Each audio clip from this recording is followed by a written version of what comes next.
ఈ రోజే డౌన్లోడ్ చేయండి. మీ ఫేవరెట్ షోస్ చూడండి. హలో, ఎలా ఉన్నారు? నేను మళ్ళీ ఇంటికి వస్తానని, మిమ్మల్ని చూస్తానని అనుకోలేదు.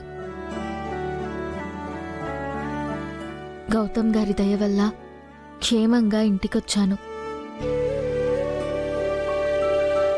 మిమ్మల్ని చాలా మిస్ అయ్యాను. మీరు కూడా నన్ను మిస్ అయ్యారా? కంగ్రాచులేషన్స్.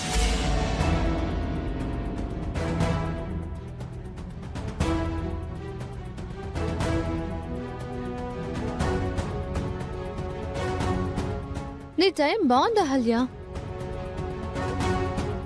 జైలుకు వెళ్లకుండా, శిక్ష పడకుండా తప్పించుకున్నావు.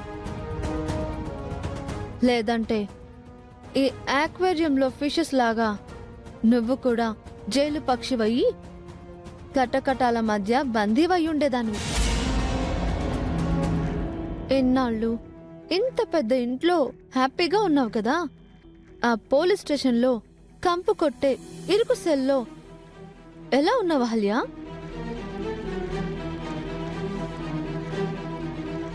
అవును, గౌతమ్ నిన్ను ఎలా విడిపించాడో నీకు తెలుసా?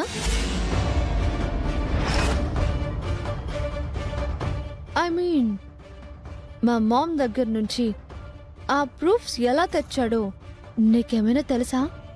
లేదు, ఆయన నాకేమీ చెప్పలేదు. అదేంటి? గౌతమ్ నీతో అన్ని విషయాలు షేర్ చేస్తాడు కదా, ఏ విషయం ఎందుకు హైడ్ చేశాడు? ఇందాక అందరం అడిగాం, కానీ ఆయన ఆ విషయం చెప్పలేదు. చెప్పలేదా లేక చెప్పలేకపోయాడా? పోనీ నేను చెప్పనా? నీకు తెలుసా? నాకెందుకు తెలీదు. మామ్ గౌతమ్కి ఆ ప్రూఫ్స్ ఇచ్చేటప్పుడు నేను అక్కడే ఉన్నాను కదా. అవునా? అయితే చెప్పు అదితి, మీ అమ్మగారు ఆ ప్రూఫ్స్ ఎలా ఇచ్చారు? ఎలా అంటే, గౌతమ్ రా. గౌతమ్, టైంకి వచ్చావు. ఇప్పుడే అహల్యతో నీకు మా మామ్ ప్రూఫ్స్ ఎలా ఇచ్చిందో చెప్పబోతున్నాను. పాపం, తనకు కూడా తెలియాలి కదా గౌతమ్. పైగా ఇది దాచాల్సిన విషయం కూడా కాదు, అందుకే అహల్యతో చెప్పాలనుకుంటున్నాను. పోనీ నువ్వు చెప్తావా?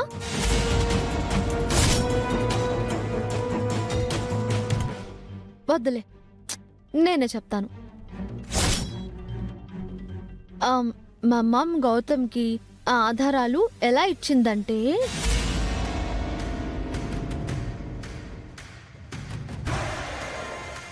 నా కోసం ఇచ్చింది.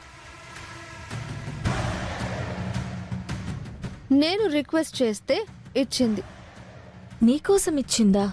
యా, నేను అడిగింది ఏది మా మామ్ కాదనదు. నా కోసం ఏమైనా చేస్తుంది. సో నిన్ను సేవ్ చేయమన్నాను, ప్రూఫ్స్ ఇచ్చేసింది.